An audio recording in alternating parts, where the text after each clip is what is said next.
इस क्वेश्चन में 4 capacitor C1, C2, C3, C4 लगे हैं और एक बैटरी 500 की लगी हुई है। हमें निकालना है C इक्विवेलेंट और चार्ज ऑन ईच कैपेसिटर। तो सबसे पहले हम इसको थोड़ा सा फिर से बना लेते हैं। मान लीजिए पॉइंट A है, ये B है, ठीक है। तो ये तीनों सीरीज में है, तो इसको सीरीज में बना लेते हैं। ये हो गया आपका C2, C3 और C4। इन तीनों के ये पैरेलल में है, ये पैरेलल में बना लिया।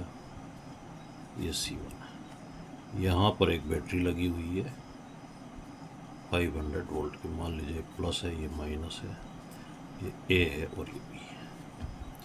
तो जैसा हमने पहले डिस्कस किया है कि ये पॉइंट अगर A है हायर पोटेंशियल पॉजिटिव और ये पॉइंट B है लोअर पोटेंशियल नेगेटिव, तो इसको हम मान लेते हैं 0 और इसको मान लेते हैं 500, मतलब A पॉइंट और ये B पॉइंट।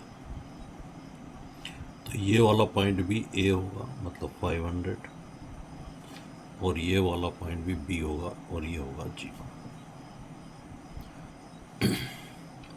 अब हमें इक्विवेलेंट कैपेसिटेंस निकालना है, तो ये तीनों सीरीज में है और तीनों इक्वल हैं।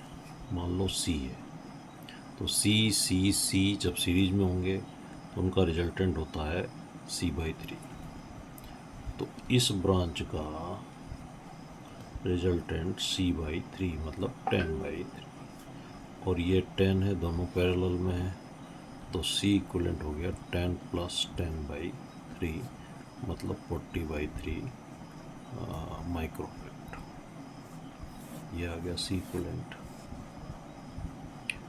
अब चार्ज निकालना है, तो ये जो कैपेसिटर है C1, इसके अक्रॉस चार्ज होगा Q1 जो कि होगा C1V1। इसके अक्रॉस पोटेंशियल V1 500 है और ये 10 है, तो 10 microfarad into 500 volt equal to ये हो गया 5000 माइक्रोवोल्ट Q1। अगर नेट चार्ज निकालना है तो नेट चार्ज होगा नेट पोटेंशियल और नेट कैपेसिटेंस CV। तो C हो गया 40/3, V हो गया 500, तो ये हो गया